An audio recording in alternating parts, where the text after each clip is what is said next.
Imagine in the future when you open up Premiere Pro and you're doing social media work and you enter new sequence, and look, there's social media formats. Why aren't they in there, Premiere Pro?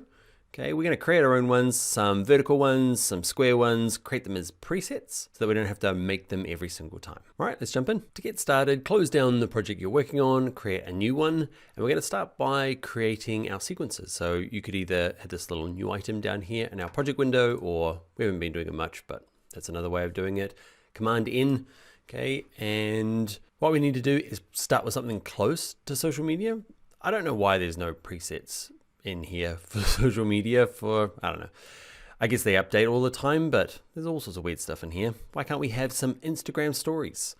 So we're going to start with digital SLR, this 1080p, 25 frames per second. You always need to go and check what the different social medias are using in terms of their height versus width versus frame rate, optimal audio, figure what those are out. But basically at the moment, everyone's chasing each other around with this, just grabbing HD and flipping it on its side.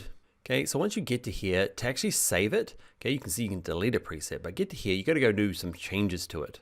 Okay, so in here, we are going to change this over. So we're going to make it vertical. Okay, so 1080 by 1920.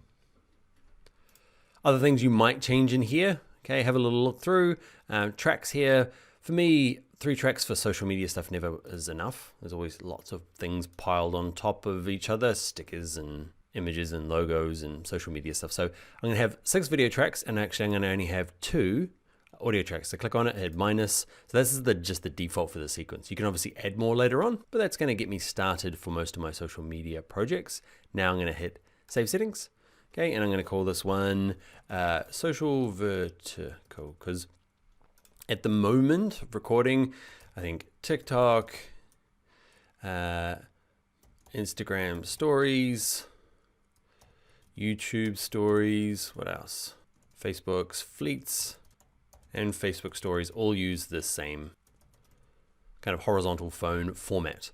Okay, so let's click OK. I've already got one because I've recorded this video already and it didn't go well. So we're doing it again.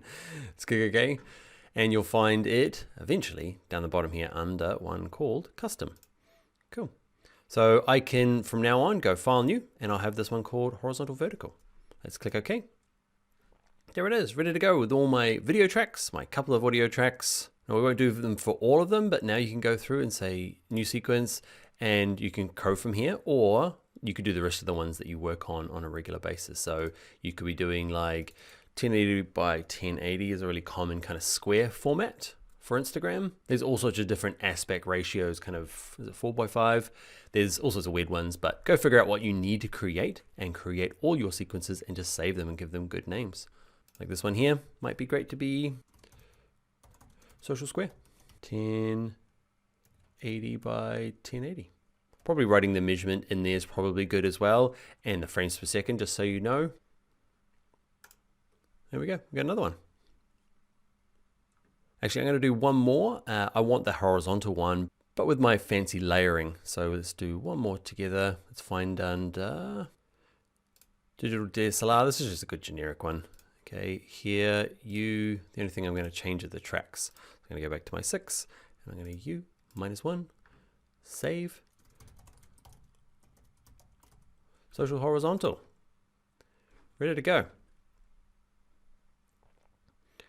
Okay, so create these ones because we're going to do some fancy stuff in the next video. So create the vertical one and the horizontal one. Don't have to worry about the square one for this course, more of an example. So we've got both of these going. And let's name one. Let's call this one fitness horizontal. Wow, that went badly. Okay, and this one here, fitness vertical. And actually, just before we go, it's actually worth mentioning again that when to actually find and make a new sequence, you've got to go to new sequence, okay, and you can't do it here. You've got to do it over here, okay? Save presets only appear on these 2 like tabs along the top here. All right, that is going to be it. I will see you in the next video.